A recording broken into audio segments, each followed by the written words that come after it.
Just a short Orlando update for you this week. Hi, I'm Richard, the Orlando Guy. Brightline has begun high-speed testing of its trains in preparation for its arrival in Orlando. Currently, Brightline is testing its fleet at 110 miles an hour on the Atlantic coast.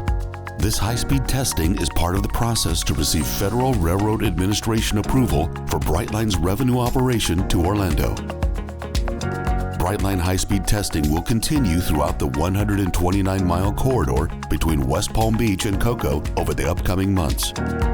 Testing will be done in segments along the corridor, and communications will be made in advance as each segment is planned. Brightline's maximum authorized speed to Orlando will be 110 miles per hour between West Palm Beach to Cocoa, then increase to 125 miles per hour on the final stretch down the Beachline Expressway to the station at Orlando International Airport. Brightline has announced construction is 90% complete and expects a second quarter grand opening in Orlando. I'll be filming a full episode of The Orlando Guy for Brightline's inaugural trip to Miami. Be sure you are subscribed so you don't miss it. Fans of Disney need not be too worried about the theme park giant. Walt Disney World is not expected to challenge the new legislation dissolving the Reedy Creek Improvement District, which has served the entertainment giant for 50 years.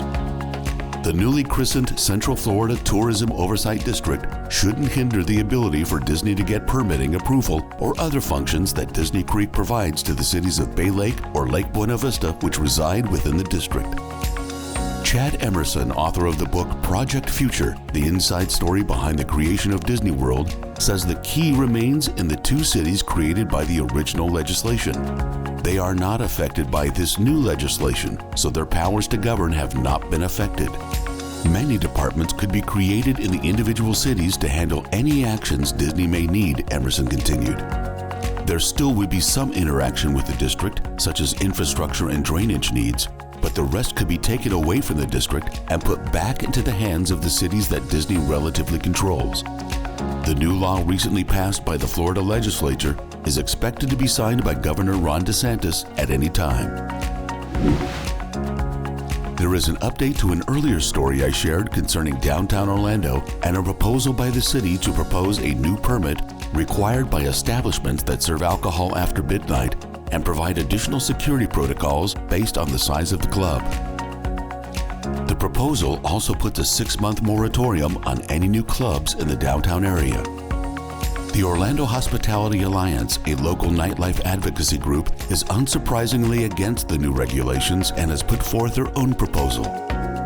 They suggest putting a 5% surcharge on downtown purchases to defray the expense of more police and security measures.